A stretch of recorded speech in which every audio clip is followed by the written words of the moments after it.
உன் வார்த்தைகள் கேட்கப்பட்டது என்று வேதவசனம் சொல்லுகிறது. வித்தியாசம் உண்டாகும்படி செய்வேன் என்று கர்த்தர் சொல்கிறார். நான் உன்னை வெறுத்து விடவில்லை என்று கர்த்தர் சொல்லுகிறார்.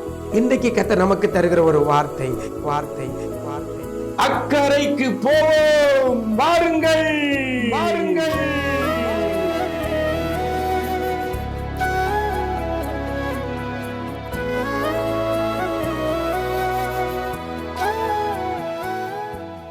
கிறிஸ்துவில் பிரியமானவர்களே, ஆண்டவரும் இரட்சகருமாகிய இயேசு கிறிஸ்துவின் ஈடு இணையற்ற நாமத்தில் உங்களுக்கு அன்பின் வாழ்த்துக்களை தெரிவிக்கிறேன். நல்லா இருக்கிறீங்களா? எல்லாரும் நல்லா இருப்பீங்கன்னு கர்த்தருக்குள் நம்புகிறேன். நிஜம் தொலைக்காட்சி இந்த விசேஷித்த வார்த்தை என்ற நிகழ்ச்சி மூலமாக உங்களை சந்திப்பதிலே மிக்க மகிழ்ச்சி. ஒவ்வொரு நாளும் வேதத்திலிருந்து ஒரு வார்த்தையை உங்களோடு கூட பகிர்ந்து கொள்கிறதை நினைத்து மனதார ஆண்டவரை துதிக்கிறேன். இந்த வார்த்தையை வேத வசனத்தை பிடித்து கொண்டு ஜெபிக்கிற பிள்ளைகளுடைய வாழ்க்கையில இந்த வேத வசனத்தின்படி கர்த்தர் அப்படியே பிள்ளைகளுக்கு செய்கிறார். அநேகர் சாட்சியா எங்களிடத்தில் நீங்க சொல்றீங்க. ரொம்ப சந்தோஷம்.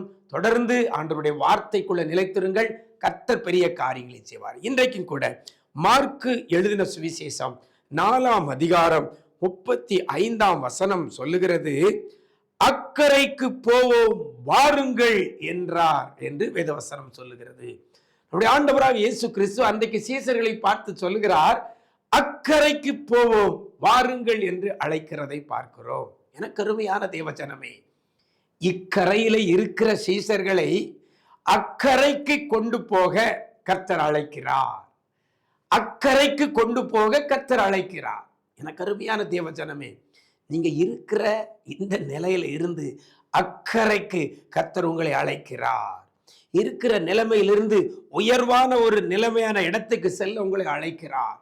உங்க தொழில் காரியத்துல, உங்க குடும்ப காரியத்துல, உங்க படிப்பு காரியத்துல, உங்க வேலை வாய்ப்பு காரியத்துல, உங்களுடைய சரீர ஆரோக்கிய காரியத்துல கர்த்தர் ஒரு படி மேலே அடுத்த நிலைக்கு, அதாவது அக்கறைக்கு கர்த்தர் கொண்டு போக உங்களை அழைக்கிறார். அன்றைக்கு சீசர்களை அழைத்தார், அக்கறைக்கு போவோம் வாருங்கள் என்று சொல்லி. அதே வார்த்தை இன்றைக்கு உங்களுக்கு நேராக கடந்து வருகிறது.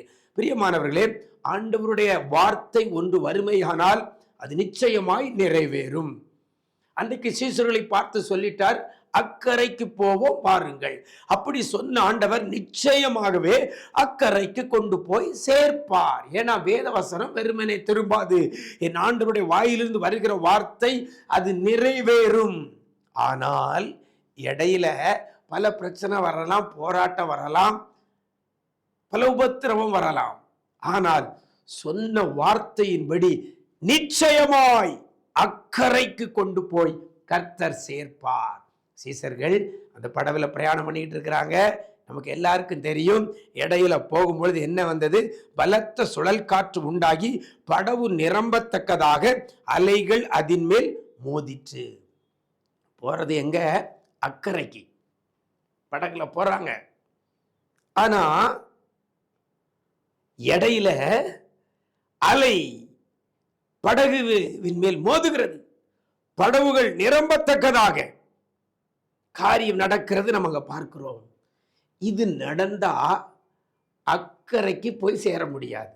ஏன்னா படகு நிரம்பிட்டுனா, படகு நிறைய தண்ணி வந்துட்டுனா படகு கமுங்கும் கவிழும், அக்கறைக்கு போய் சேர முடியாது. ஆனா சூழ்நிலை அக்கறைக்கு போய் சேர்வதற்கு எதிராக இருக்கிறது. ஆனால் கர்த்தர் கொடுத்த வார்த்தையோ அக்கறைக்கு போவோம் வாருங்கள். சொன்ன வார்த்தையின் படியே அந்த கடலையும் காற்றையும் அதட்டி சீசர்களை அக்கறைக்கு கொண்டு போய் சேர்த்தார். வசனம் சொல்லுகிறது, 5ஆம் அதிகாரம் 1ஆம் வசனம் மார்க்கில் சொல்லப்படுகிறது, பின்பு அவர்கள் கடலுக்கு அக்கறையில் உள்ள கதரருடைய நாட்டிற்கு வந்தார்கள் என்று சொல்லப்பட்டிருக்கிறது.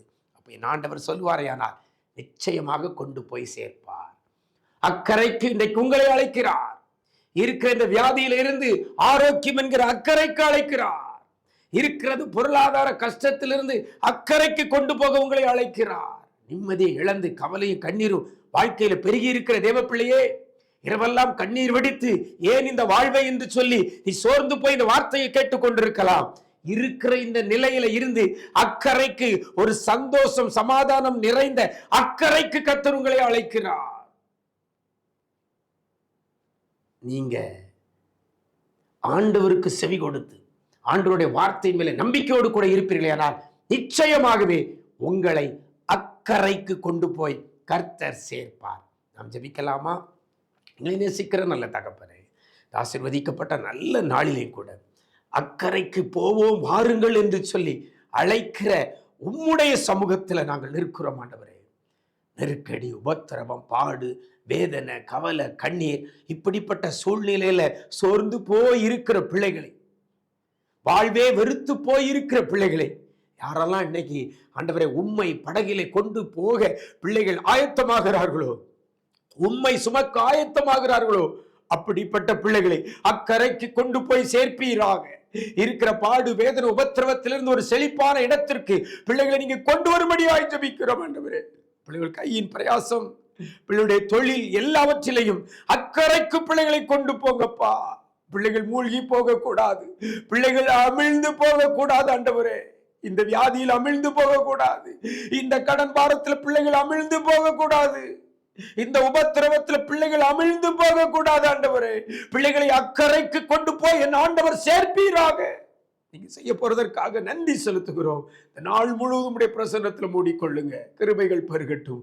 மீட்பர் இயேசுவின் மூலம் ஜெபிக்கிறோம் நல்ல பிதாவே, ஆமென், ஆமென்.